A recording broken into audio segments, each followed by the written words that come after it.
فَهَلْ إِلَىٰ خُرُوجٍ مِّن سَبِيلٍ? Is there any way to get out of here?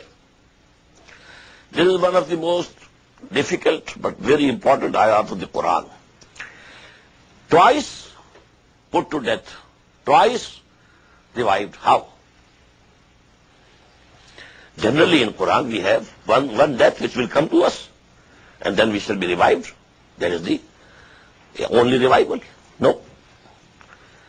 We were put to death before also. And we were revived before also. Our first creation was in the form of the spirits. When that covenant was taken from us, Alastu bi Rabbikum? Qalu bala. We were all present, from Adam till the last man. The souls or spirits of all of them were present over there. Then we were made to sleep. This was the first death put to us.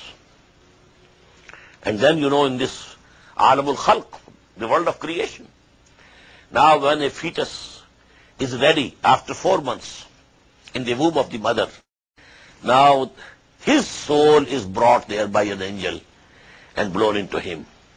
This is Ihya. Now it has come to life. First life was dead. When we were spirits only. We slept. It was the first death. And now we have come here, we open our eyes in this world. This is the life of souls plus this body. Then a death will come.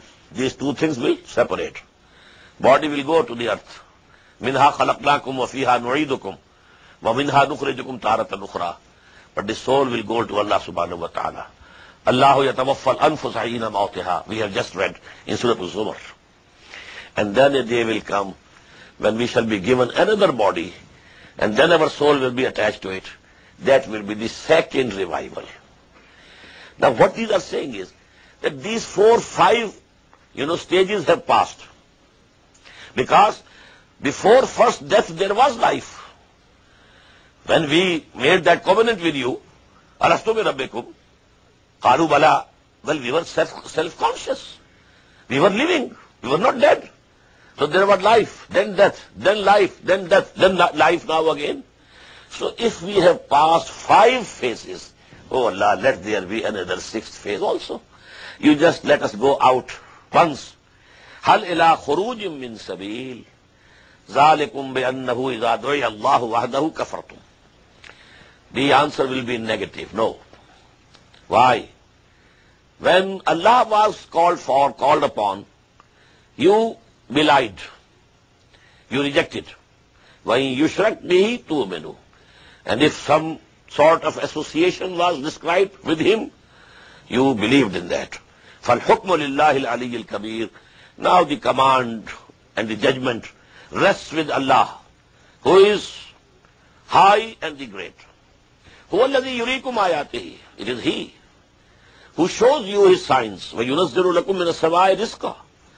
And He sent down from the heaven the sustenance for you. وَمَا يَذَّكَّرُ إِلَّا مَن يُنِيبُ.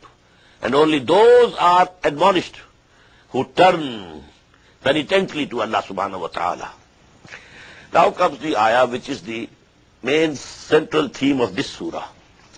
And this is dua. The theme of the last surah was ibadah. فَعْبُدُ اللَّهَ مُخْلِصِينَ لَهُ الدِّينَ. Ibadah in a way that you keep the absolute obedience for Allah alone, reserved. But as there are ahadith, the Prophet said, sallallahu alayhi wa sallam, ad-du'a mukhul ibadah. Dua is the essence of ibadah. Ad-du'a huwa al-ibadah. Actually, dua is the real ibadah.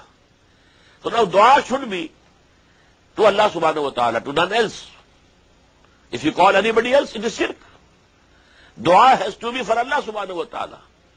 But this dua is acceptable by Allah subhanahu wa ta'ala only when you have made your obedience exclusively for Him. If you are committing shirk, then He doesn't listen to your prayers. What to say of granting your prayers, accepting your prayers? He doesn't listen. First of all, you have to be muwahhid in your actions, in your deeds. La ta'ata li makhluqin fi ma'siyatil khaliq. No obedience to anyone among the creatures in which there is a disobedience to Allah subhanahu wa ta'ala. Unless you can pass this test, your dua, it goes in vain. Nobody listens. And that is why our prayers are not granted by Allah. What happened in 1971? What happened to the Arabs in 1967? What is happening today? While I was coming to the United States, I passed through Saudi Arabia, performed Umrah. Every day, dua qunut in Medina and Makkah both. For these peoples, the evildoers, the Yahud,